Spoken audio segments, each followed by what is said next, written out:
It's not as if these companies can't stand on their own. Last year, the three biggest U.S. oil companies took home more than $80 billion in profits. Exxon pocketed nearly $4.7 million every hour. And when the price of oil goes up, prices at the pump go up, and so do these companies' profits. In fact, one analysis shows that every time gas goes up by a penny, these companies usually pocket another $200 million in quarterly profits.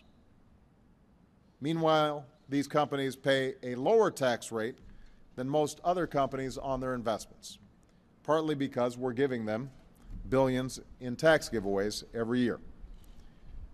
Now, I want to make clear, we all know that drilling for oil has to be a key part of our overall energy strategy.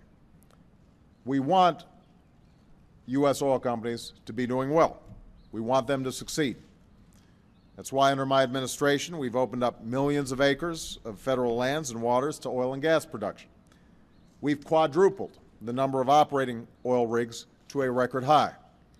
We've added enough oil and gas pipeline to circle the earth and then some. And just yesterday we announced the next step for potential new oil and gas exploration in the Atlantic.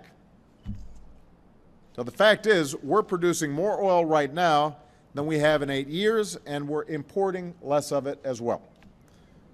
For 2 years in a row, America has bought less oil from other countries than we produce here at home, for the first time in over a decade. So American oil is booming. The oil industry is doing just fine.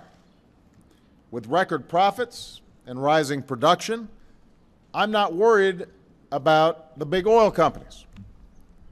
With high oil prices around the world, they've got more than enough incentive to produce even more oil. That's why I think it's time they got by without more help from taxpayers who are already having a tough enough time paying the bills and filling up their gas tank. And I think it's curious that some folks in Congress who are the first to belittle investments in new sources of energy are the ones that are fighting the hardest to maintain these giveaways for the oil companies. Instead of taxpayer giveaways to an industry that's never been more profitable, we should be using that money to double down on investments in clean energy technologies that have never been more promising.